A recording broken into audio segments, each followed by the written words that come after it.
Palavra. Bom dia, presidente D'Ambrós, colegas vereadores, vereadoras.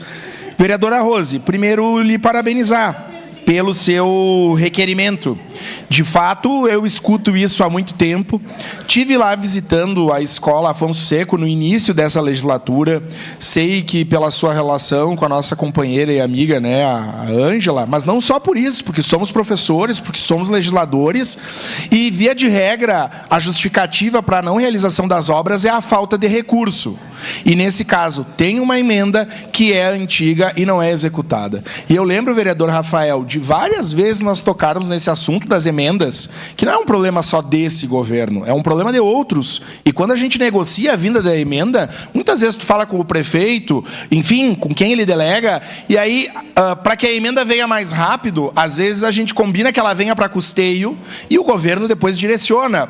Então eu queria fazer um apelo, já que o vereador Lucas se manifestou, vereador, eu acho que nós precisaríamos, é urgente isso, que uma pessoa da administração municipal ficasse responsável pelas emendas, mas no início, meio e fim. Claro, agora vocês estão discutindo aqui que a Margarete, mas a Margarete está lá, ela tem uma função específica, mas nós precisaríamos centralizar em alguém a chegada dessas emendas, a execução delas, porque senão é sempre isso, essa briga, principalmente quando acaba um governo e temos outro, porque aí às vezes é uma combinação, sabe, aí não acontece. Então um pedido para o senhor, que transmita isso ao prefeito, que direcione, mas teria que, ao mesmo tempo, alguém que tenha mínimo de condições de tempo. A Grégora fazia isso. Eu já negociei emendas, quando eu digo negociar, é de ver onde vai ser destinado, enfim, mas aí, com a chefe de gabinete, quando ela cumpriu o papel de chefe de gabinete, tem muitas coisas, né? São muitas coisas e, enfim, o volume às vezes atropela. Então,